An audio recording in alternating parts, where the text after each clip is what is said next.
everybody. Tuesday, the 9th of August, and the dust is settling after what was a crazy day yesterday. I mean, I think we all expected some sort of reaction to the defeat against Brighton.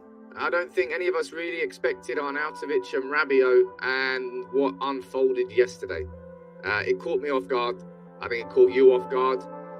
Now that I've had time to think about it, maybe we can sort of step back a little bit and try and have more of maybe an adult discussion about it. I think I got a little bit caught up in the emotion of it yesterday, because I think I still do, but hey, we'll discuss it all today in the comments. I'm going to bring you the latest on Adrien Rabiot, on Sergej Milinkovic-Savic. Yep, we're speaking about him again, and no, this isn't 2000 and what? Was it 4 years in summers in a row that we've been linked with him? And then we'll speak about Arnautovic. We'll speak about De Jong, the continuing, unfolding craziness, utter craziness at Barcelona. Who's down here in the comments? Have a look. Stephen reacts. Good morning to you, Paula, Michael, or Michelle. Sorry, Rogerio, can see you there.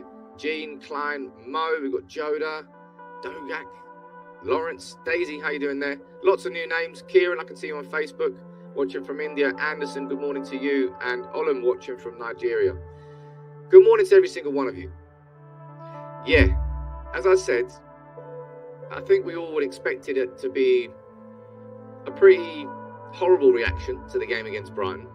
But I don't think any of us would have expected, from that defeat, that 2-1 defeat to Brighton within the space of 24 hours, for us to have put a bid in for Marko Arnautovic, for us to be in talks and agreeing a fee in the region of £15 million for Adrien Rabiot. You saw me yesterday morning. Genuinely, I was a bit speechless. I didn't know what to say. I didn't know how to sort of broach it. But we'll try and do it this morning. We'll try and get through it all. As I say, it took us all by surprise. And the big thing that's still... The question that's still going on in my head is, if Marko Arnautovic and Adrien Rabiot are the answers, what's the question that's being asked?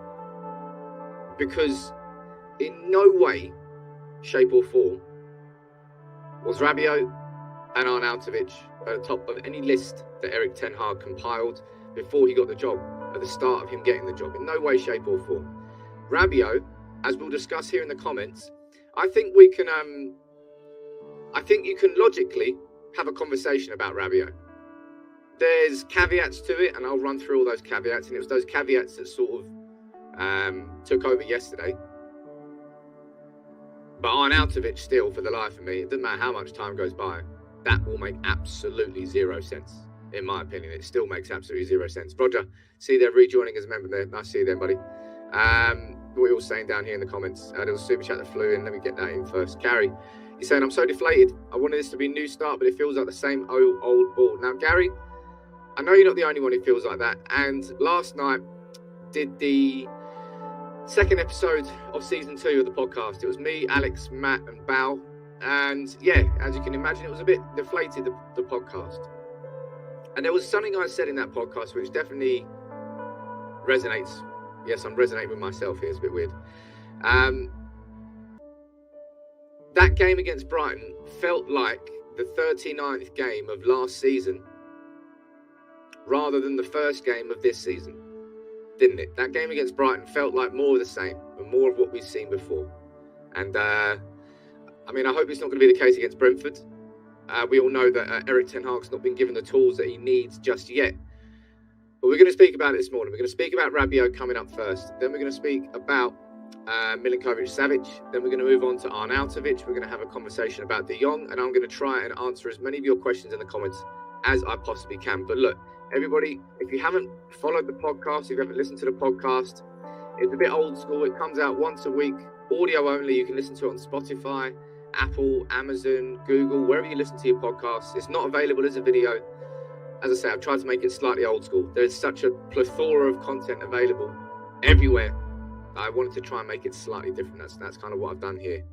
And Neil, you're saying, look, nothing's changed, the same old crap. And look, when 9 out of the 11 players who started against Brighton started last season, it can't be too much of a surprise that no change has actually happened. Or what you're saying down there, 1,500 likes equals a membership giveaway. Woo! All's feeling chipper this morning. You've got to listen to all. Drop a like on the video. All's feeling like Santa. My G, how you doing, all? Yeah, yesterday was crazy on this stream. It really was. Crazy is not the right word to describe it on this stream.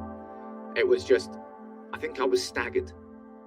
Because the one quote that sort of goes over in your head when you think about it again and again and again is Erik ten Hag saying that we're not going to sign any players. We're signing the right players. And that's why we have been so steadfast in Frenkie de Jong. But something flipped. Something changed. And maybe it was the 2-1 defeat to Brighton. And if it wasn't a 2-1 defeat to Brighton, then it was a massive coincidence. Because after this weekend, now, as we can see, let's go into the story from Paul Hurst. This was coming last night in the Times. The Manchester United are closing in on a £15 million move for Adrien Rabiot. This is what he's saying. Man United closing in on the £15 million rated Juventus midfielder Adrien Rabiot. Still, an outline agreement has been made with the Italian club, but personal terms are yet to be agreed with the Frenchman. Fabrizio Romano's had something to say on that this morning. He said this: Manchester United are in direct contact with Adrien Rabiot and his mother, Veronique, to negotiate on the personal terms. No issue with Juventus as they want to sell Rabiot this summer. Erik ten Hag was also involved in the direct discussions with the French player. Now, as I said at the start of the stream,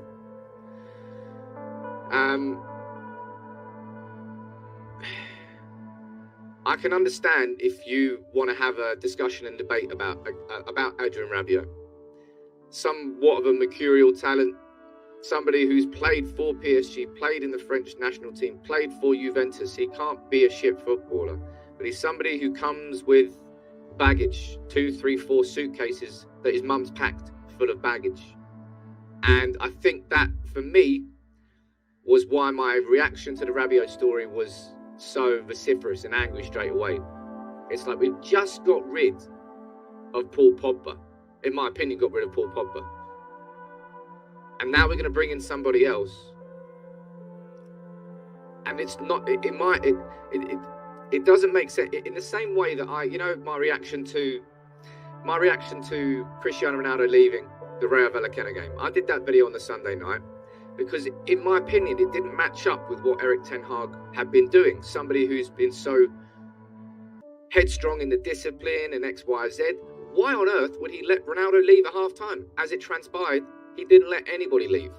So my gut was right on that. And my gut with this Rabiot deal is, the idea of it, is that that's not really the sort of person and player that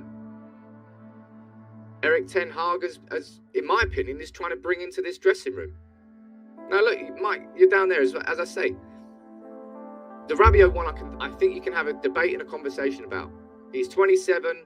If Erik ten Hag can coach him, then he will be an upgrade on McTominay and Fred, and we can all safely say that. But it's the baggage that it comes with, and the character that he is. It just, in my opinion, it seems to be going against the grain of the people and the characters and the players that Erik ten Hag is trying to bring into this team. That's what doesn't make any sense to me. Frenkie de Jong, you can completely understand it. This one, I don't particularly, by comparison, understand it. There's a super chat that someone sent in earlier, I don't want to miss it. David, saying, give Baldy the right tools. If the Glazers are all about money, they don't realise a quality team and trophies equals more money. David, I think I'm going to do an updated video on the Glazers and the Glazers strategy. All the OGs on the channel will remember I did a video quite a long time ago, sort of exposing the Glazers top 4 strategy. How the fact that every time we finished outside of the Champions League, our investment the following summer would increase, and when we finished in the top 4, it would decrease because their pattern of spending was all around finishing in the top 4. Now, I want to do an updated video on that because, it's going to get on my nerves again because it always gets on my nerves as soon as you lose a game and it's all about the Glazers. Just fuck off is all I would say to that. And I don't want to swear there, but it just, for fans of other clubs, it's exhausting trying to have the conversation about the Glazers. But they are the common denominator. They have been the facilitator of our downfall post Fergie. Actually, no, Fergie was just a genius who managed to navigate it all. But I will do that in a separate video, right? I want to focus on Rabiot, on Milinkovic-Savic, and then on Arnautovic and De Jong. And then we can have a conversation about the Glazers. Nick, how you doing here, buddy? You're saying, look, please don't tell me Rabiot and Arnautovic are replacements for Sesko, Anthony, and De Jong. I'm getting a really bad feeling about this, and I hope I'm wrong. Hey, Nick, man, I hope you're wrong. I really hope you're wrong, and I hope, look, if I was to dive a little bit deeper into this story, and we get quotes from David Ornstein yesterday, then maybe it's not just a replacement. He's saying, I understand that Adrien Rabiot is a leading target of Manchester United for central midfield. Pursuing him is not a knee-jerk reaction to yesterday's result. It's something that's been brewing for a while, and I suspect from the sort of noises I've got around Adrien Rabiot that United might look to do the deal additionally to whatever will happen or won't happen with Frenkie de Jong. There's a little comment there that's just caught my eye, and I don't know how in the goddamn world you're trying to put those three names in the same sentence together. That's why it caught my eye. Jesus. I'm not here writing Rabiot off, right? I'm saying that there are red flags. There's definite red flags with Adrien Rabiot. And after years and years and years of a goddamn toxic dressing room, you know, one of the things that I don't want at my football club anymore? Players that come in with red flags waving all around them. And that's just that's a personal opinion driving that. And that's what I mean. I think we can have a fair debate and a conversation about whether Rabiot would be a good deal or not. I would consider him a supplementary signing for midfield, a bit like Christian Eriksen, because Rabiot does not replace the idea of Frenkie de Jong. This is written by James Horncastle. You'll know who James Horncastle is. Writes for The Athletic, an established coverer of Serie A football. And this is what he said about Rabiot, which I thought was an interesting thing that could lead to a bit of a conversation here this morning. What about Ten Hag's brand of football? Other than the occasional carry, Rabiot could not be more different from Frenkie de Jong, if that is, one is signed as an alternative to the other. I don't know this bit. What does it tell us about Ronaldo's future too if a player of Rabiot's physical output is to be reunited with his former Juventus teammate, presumably to do some running for him? And how serious are United about quietening all the noise coming out of the club by pursuing Rabiot and Marko Arnautovic, who for different reasons have made headlines off the pitch? As much as Rabiot may be considered an enigma, there is arguably no greater source of perplexity in football right now than how United continue to be run. And that's certainly the truth. That's certainly the truth. And he is an enigma, right? Hell, it might work out. But it just seems a bit odd to me. It just seems a bit strange to me. The Rabiot, and maybe these are we keep hearing that Frenkie de Jong was Erik Ten Hag's A, B, C, and D. There were no alternatives. And I imagine the club had kept a lot of this stuff behind closed doors, a lot of this stuff under wraps. But then for the club to pull the trigger simply in response to a 2-1 defeat to Brighton, and that's what's happened. There's been a click. If Ornstein is correct here, and look, this isn't a knee-jerk reaction, and that Rabiot has been on our list for a good while, the knee-jerk reaction has been that we pulled the trigger after Sunday, right? And that's what I think doesn't sit right with a lot of fans. And timing, yeah, maybe it's just poor timing, but shit, it's the timing that they chose to do by pulling that trigger. Now let me go down here and read a couple of your comments out. Fizz, I can see you there rejoining as a member. How you doing, buddy? There's a super chat up here, I don't want to miss it. Phil, what are you saying? Look at Rabiot's stats. They're not good in the Italian league, and the English league is tougher. I know that I do use stats quite a lot, and I have seen those stats, and I was considering bringing them up here, but I've decided against it at this particular moment in time. I want to let this Rabiot story develop, because I don't want to sit here now on United People's TV and turn everybody against the player immediately before he's kicked a ball for the club and lead in that sense. But I just can't help the fact that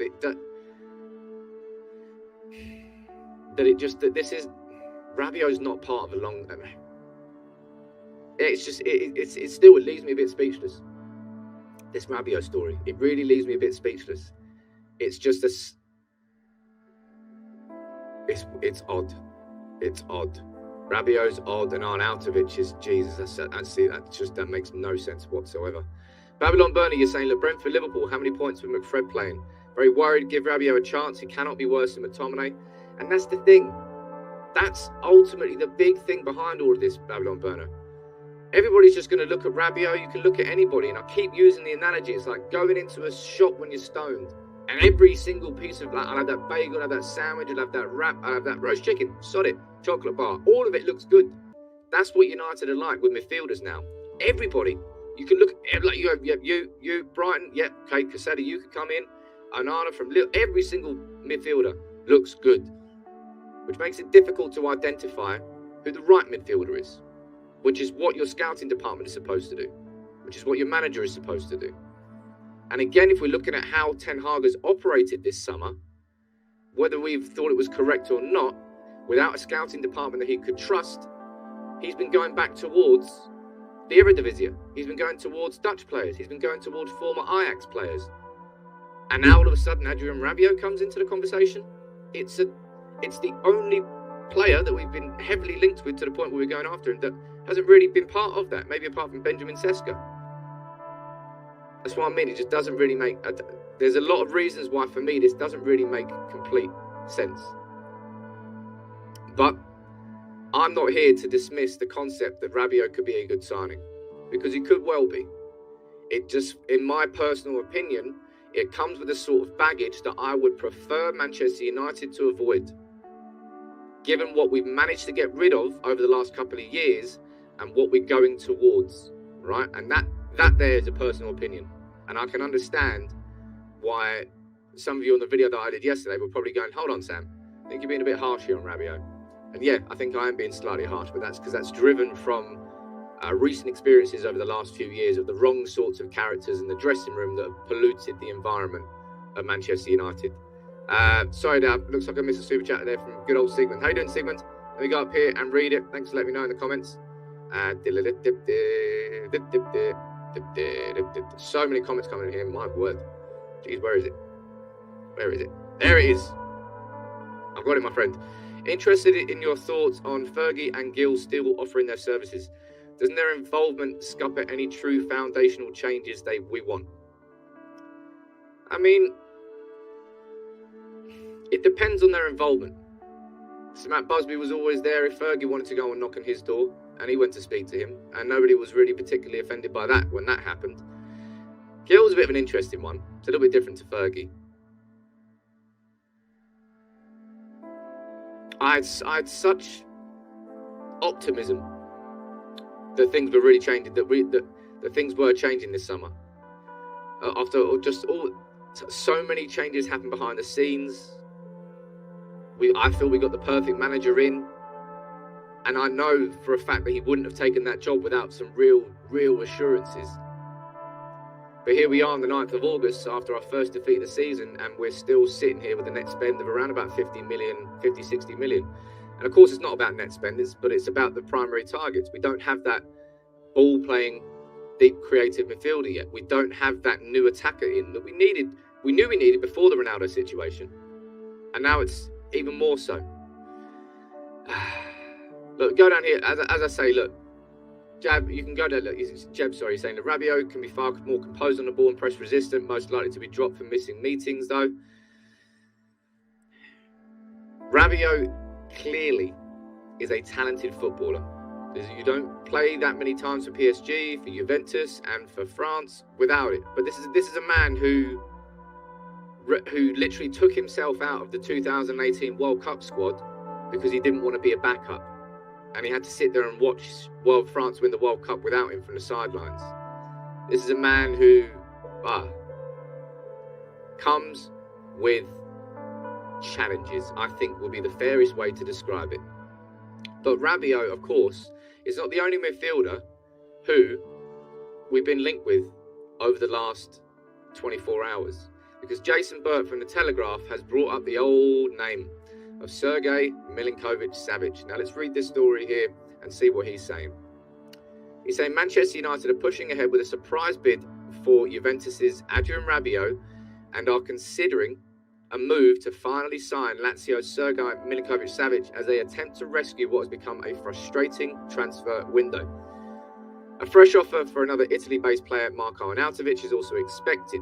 The moves for Rabiot and Milinkovic-Savic have followed the growing realisation that Frenkie de Jong just does not want to join them. Which is not something that Andy Mitten says, and I will go down there later on and read that. Dutch midfielder is intent on staying at Barcelona, even though they're trying to force him out. And honestly, what is going on at Barca is crazy. But Milinkovic-Savic, right?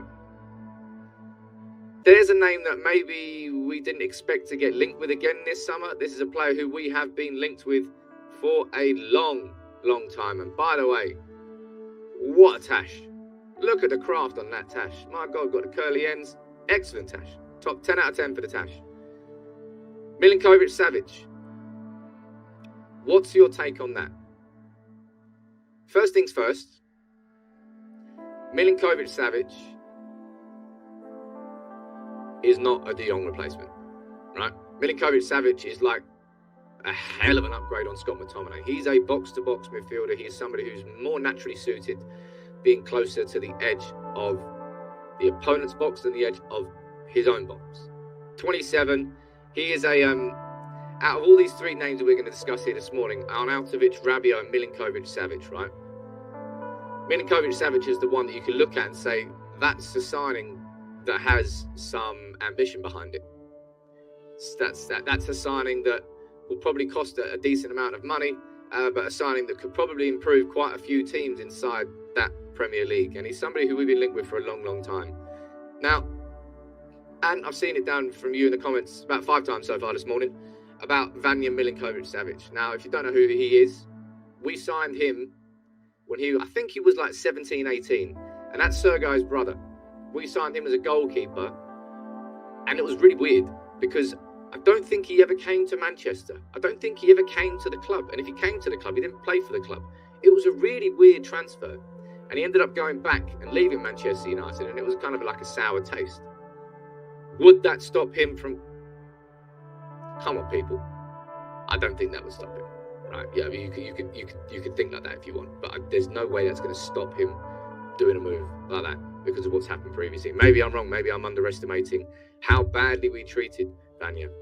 But Milinkovic-Savic at this moment in time is added into the same category as Wesley Sneijder, as Nicolas Gaetan, as one of those sort of attacking midfielders who could probably come in and really improve Manchester United, but ultimately, well, he might not join us. But Milinkovic-Savic, in my opinion, is a separate conversation to Frenkie de Jong. Entirely. Completely different conversation to Frenkie de Jong. Because he's somebody who's far more naturally aggressive inside the opposition's half. Somebody who's an absolute physical specimen. Somebody who's top level. And somebody at the age of 27 could come in and be expected to make a massive, massive difference. Massive, massive difference. But yeah, this is Jason Burt saying this from the Telegraph that Manchester United... Oh God, that's not supposed to happen. That Manchester United are finally considering a move for him. Now, I don't know whether that is... Let's see how this is going to be reported elsewhere. Anthony and Lisa, you're both down there saying how much would he cost? You're looking at around about 50 million, I believe, is the price that we're seeing quoted. You'll remember that, what was it, a year or two ago, it was 60, 70, 80, 90 million. It's down to around about 50 million. Let's see what goes on there. But it either feels that Man United have now sort of accepted that this Frenkie de Jong situation is getting further and further away from their grasp, or we're doing all of this at the same time. Manora, you're saying, look, Sammy, you're Serbian. People from the Balkans, we have different understanding of some situations. Yeah, maybe you're all right. Maybe you're all correct that what happened with his brother Vanya left such a sour taste in the mouth of the Milinkovic-Savic family that he wouldn't even consider it, and he'd just give the 2 fingers to Man United.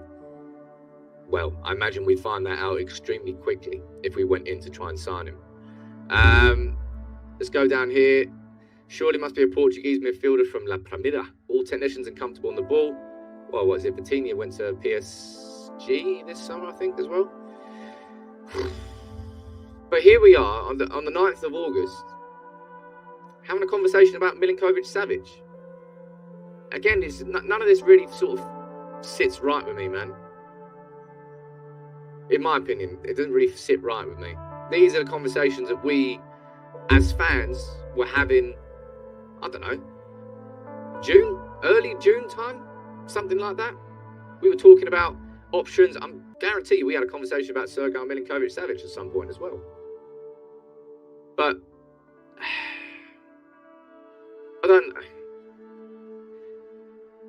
I may well end up having egg on my face this summer by saying that I was so convinced that Man United, that we would all be happy as fans come the end of the summer. I'm definitely losing faith in that now. I have to admit that.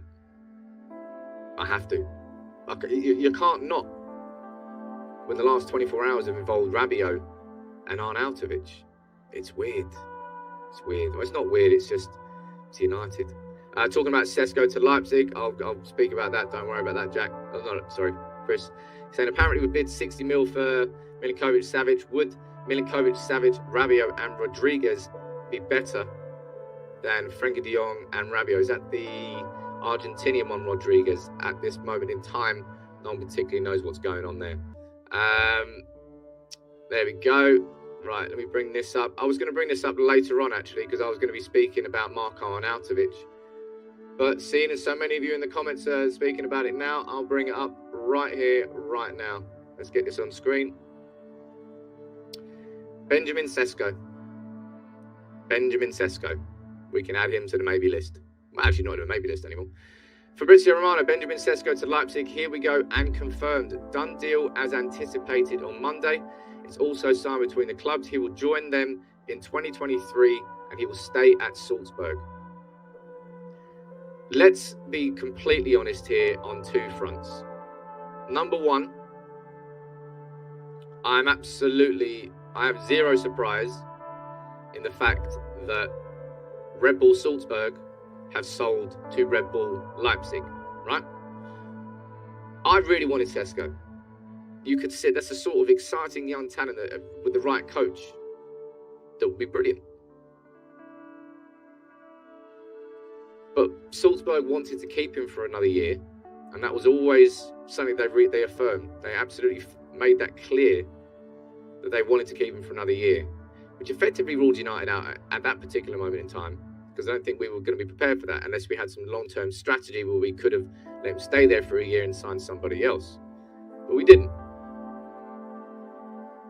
So Sesko's gone to Leipzig. Not this year, he's staying at Salzburg for one more year, but you can scrap Sesko from the list as well. And Milinkovic-Savic, he's not a conversation that you have around Benjamin Sesko. They're two completely different players. Benjamin Sesko here is a pure and out striker. So he can play on the wing. If you want to try and go that, he's an attacker. He's a full-on attacker. Milinkovic-Savic is an attacking midfielder. Different positions entirely. If we had gone more aggressive with Sesko, could we have got him? Well, that's going to be the hypothetical question that everybody asks. But in reality, it will come as no surprise to anybody that Red Bull Salzburg have sold to Red Bull Leipzig. And it's a smart move by Leipzig. They've now got Werner coming in this summer for a cut price deal. And they've got, of course, Christopher Nkunku leaving next summer. And that's the player that I wanted us to go after this summer. He's got a release clause. Christopher Nkunku will be leaving Leipzig next summer for in the region of 60 to 65 million euros. Let's see how he gets on this year. It looks like Leipzig could be having a decent year in the Bundesliga. Not only they kept Nkunku, they got Werner in and they got another couple of good signings too. But Sesko's going to be going there. I wouldn't use the word embarrassing when I talk about that. I tweeted about it yesterday. I said, look, Man United's transfer window seems to be exploding in our face yesterday. And that was a feeling that we really got. But, yeah.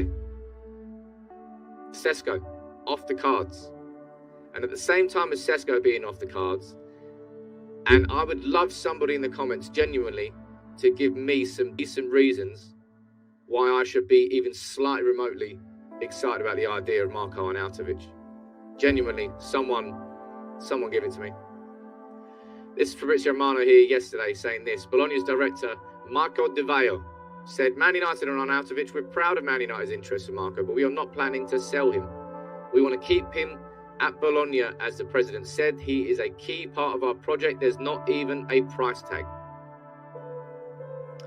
Fabrizio also saying that Erik ten Hag's a big fan of Marko Arnautovic and convinced he can be ready for the Premier League.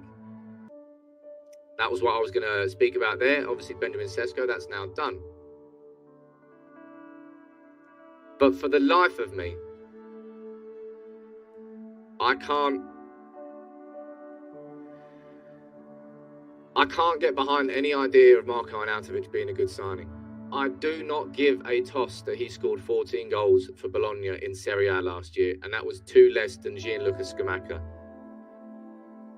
You cannot, for any reason, tell me that I should be excited about United signing another 33-year-old striker. Another stopgap. And Emir's down here saying this. There's no way in hell that Arnautovic was anywhere near a list of attackers that Erik ten Hag would have wanted. But now, he might well be, because that list might be decreasing. And I can guarantee you, absolutely guarantee you, that if Rabiot wasn't going into the last year of his contract at Juventus, that we probably wouldn't be in for him either. It feels like we're going after cut price. You can't help but shake that feeling. Tyrone Malacia was a smart signing. Identified a player who clearly, yeah, I'm looking forward to it. And geez, he should have started against Brighton, and I hope he starts against Brentford. And yeah, look, Jonathan, you can mention in the comments down there, he's saying, look, he played under Erik ten Hag at 20. Yeah, he did. He's also a fucking raging racist. And I don't want that anywhere near our club. In the same way that Adrien Rabiot's got, that's Milinkovic-Savic with a cracking tash. Adrien Rabiot's got a lot of baggage in terms of his character, his personality, and obviously his mum being his agent. There's a whole different argument and conversation here about Marko Arnautovic and the people that I don't want inside that dressing room for Erik ten Hag. But apparently we're in for him. And look, I'm gonna try and read this. I'm gonna read this later, and I'm gonna have a conversation, maybe in a separate video, about why Arnautovic might be a good signing. But I really, be honest, do not think I will be able to have that conversation. It's another. We were told that Igalo was a short-term fix. We were told that Ibrahimovic was a cracking signing. I wouldn't put him in the same category. Falcao. So many strikers that we've signed over the hill when they've come through. And honestly, for the life of me, you can try your hardest in the comments to tell me about the positives of signing Marko Arnautovic. But nah. I cannot see it. I cannot see it. Chris, you're down there saying Arnautovic, is that not worth a video? Yeah, look, I'm going to wait for it to continue to develop. As I said, I think I can happily, and I will do a video on Rabiot. I think there's plenty of conversation you can have about him as an actual footballer, about where he would actually fit in the team, and how you can, if you really want to, try and sort of push it and say how he could be a good signing. I don't think I can possibly have that energy for Arnautovic. I cannot see it. Hell, prove me wrong. But I don't know. I mean, Andrea Bellotti is available on a free transfer. Similar sort of concept, isn't it? Short-term fix. But no, yeah, it's just that's the one that really caught me off guard yesterday. Really caught me off guard was that Arnautovic one. It doesn't make any sense whatsoever, in my opinion. It's it's odd and it's strange, and it's just it sums up as I said, 24 hours, which was really sort of, we were all down and hurt on the floor after the Brighton game, and then we just got elbowed off the top rope by Arnautovic and then kneed in the face by Rabiot. It was just like, you what? All these things happening at once, and that's what caught everyone off guard yesterday. That's what caught everybody, but it certainly caught me by surprise. Nick, you're down here in the comments. What are you saying, sir? We literally have no scouting department, and the board is just clowning around. Erik has to do 3 jobs now. It appears what he obviously can't do. Look, man,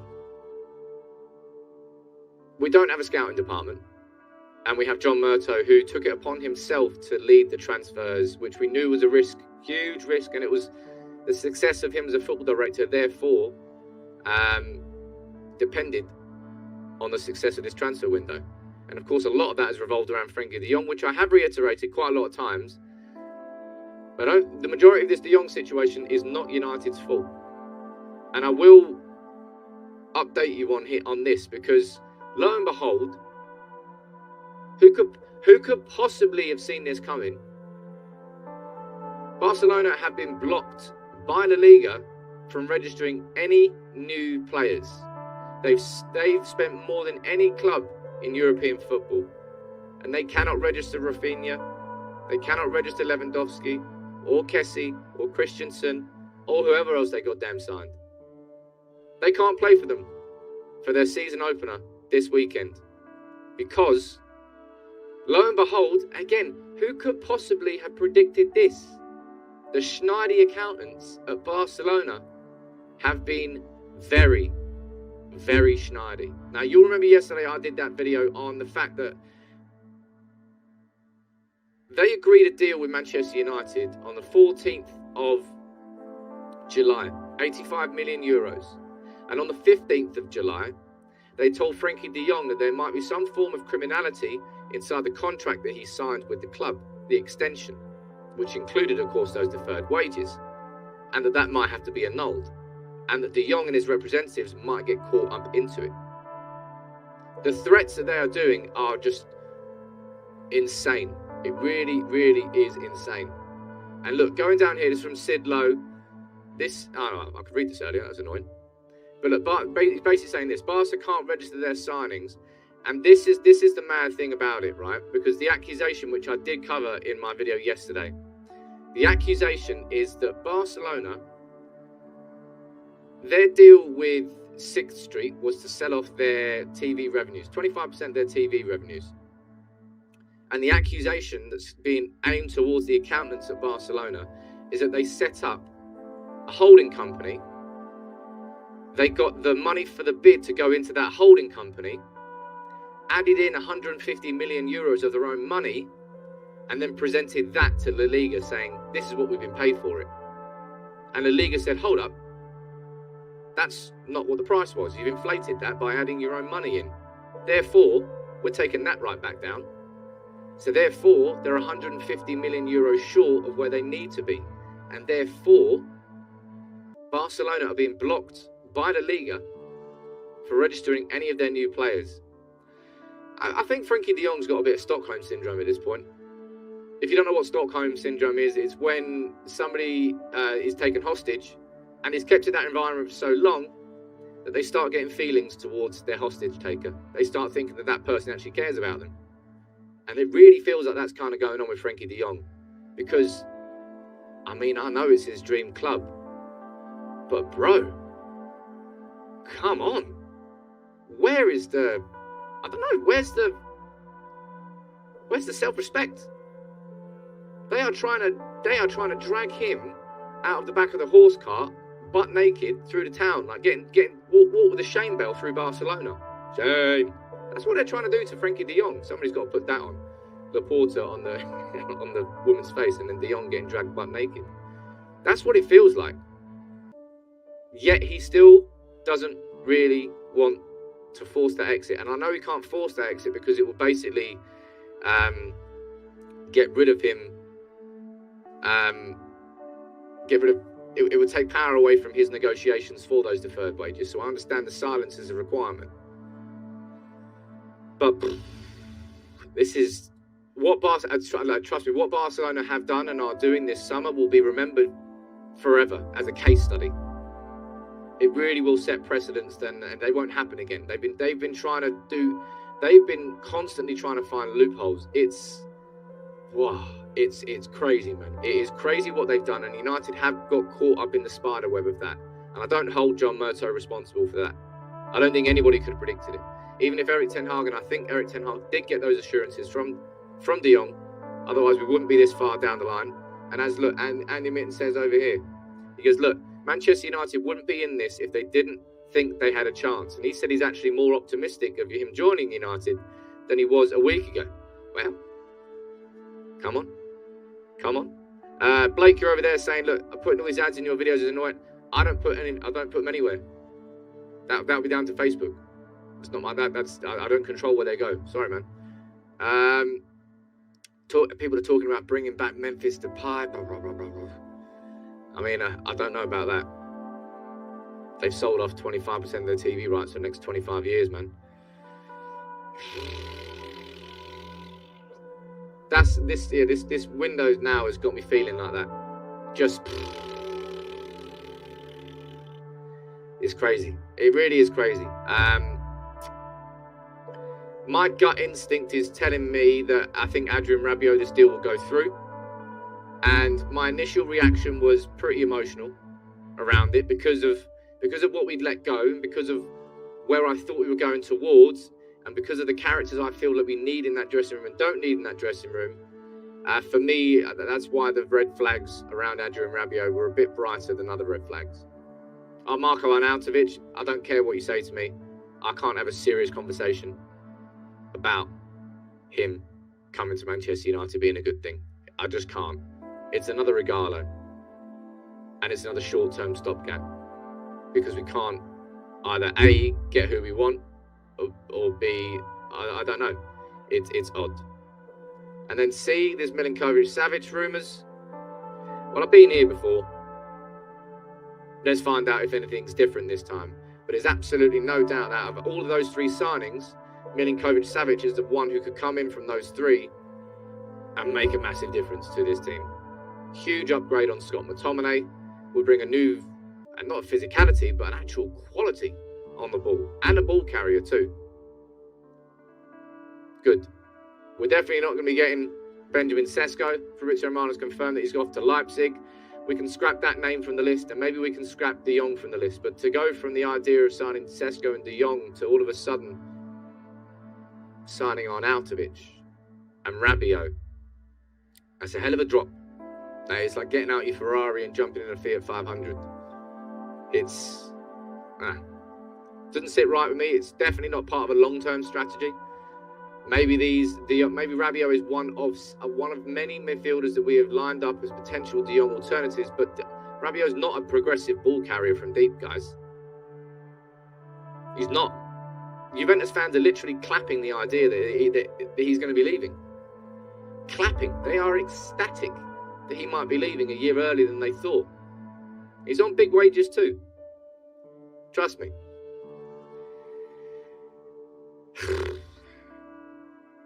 Rabiot, I can probably, my mind can be persuaded. If Ten Hag thinks that he could coach him into being a better footballer and living up to that potential, then I would back him to do such a thing. Arnautovic, you won't. You just won't. And I hope full well that basically Bologna do us a favour and stay firm. Just hold on to him, man. Hold on to Arnautovic. Somebody else do United's job for them. Seriously. That's what I think so anyway. But yeah, Anthony, I genuinely think they are. Juve are getting a cracking deal here. But is it cool? Yeah, so's Paul Pogba. And you know what? I got goddamn bored of having that conversation. And I don't particularly want to commit any energy to having that same conversation again about a player who's cracking 1 week and disappears the next. And then his agent does something in the international transfer window. And then all of a sudden he's getting disciplined. But then he comes back and has 2 cracking games. And all of a sudden there's a bit of an issue around him again. And it's a constant side, show and a circus for the manager. That's the sort of player I don't want Manchester United to be going after. But it seems like Manchester United are going after him. Adrien Rabiot, where yesterday we heard reports that we'd agreed a £15 million fee, and then we're hearing talks now that the personal terms are being discussed. Let's find out, right? Rabiot, as I say, is somebody I think could definitely work out, but it would have to work out, and you'd kind of have to swim upstream with him as well. Arnautovic, get in the bin. Just get in the bin. And Milinkovic-Savic, well, I'd be nice. I like that. I think Milinkovic-Savic would definitely be an upgrade, but still not in the exact position where we need strengthening. Let's go. I'm going to read a few of your comments out down here and see what you're saying. Well, Rahman, that ship has firmly sailed. How are you? I think they will. I mean, they are. FIFA Pro's already looking into it, but nothing's being done at this particular moment in time, but they probably will. I have already mentioned Andrea Bellotti. Yeah, he must not have caught that one. Gaziz, obviously, that's something that he would back himself to do. But I don't know what manner. Did he work under Laurent Blanc at PSG? And did he have the Champs and the Allegri? And I don't know who else it was before Allegri. They've all struggled. They've all really struggled. Has Ten Hag's obsession with De Jong brought this situation? You could try and argue that if you want, but I stand by the fact that Erik Ten Hag would have had those assurances, man. It's completely correct. We wouldn't be this far down the line if we didn't think that he would be happy to come to Manchester United. But for the life of us, no person in football could have predicted that Barcelona would stoop to the levels that they have stooped to. And the latest is that they are trying to say that De Jong's contract extension was actually criminal and that he's not owed any money, and that maybe De Jong, Ter Stegen, Piqué and Longley might actually owe Barcelona money. You imagine the end of all of this when he thought he was owed 17 million euros, and they might now ask him for money. It's incredible, and they're being caught out at some dodgy accounting figures. They are the mob. They are the mob right now, and we're involved with them. But look, I'm going to wrap this one up for today. I'm going to probably do a video this lunchtime on the Glazers' strategy, an updated video on it. I think it's important that I bring that out, and I try and add some... Education's the wrong word. But it frustrates me so much seeing fans of other clubs and just people around the media just look at United's spend over the last 10, 15 years and go, that's not the problem. The Glazers aren't the problem. When they are fundamentally the heartbeat, the arms, the head, they are the problem. They are at the centre of all of it. And until they leave, the ambition of the club will always be drained away, down the waist. I'm going to do that video probably at lunchtime. Make sure you check it out. Thanks for joining in today. And as I said at the start of the video, if you haven't already listened to the podcast, let me quickly leave the link in the comments one more time here. Episode 2 is out today. It was me, Alex, Matt, and Bao. We speak about it all. Make sure you follow it there. But look, have a cracking day, everybody. Thank you all for joining in the comments, as you always do. United, Never a dull moment. That's one way to describe it. Jeez.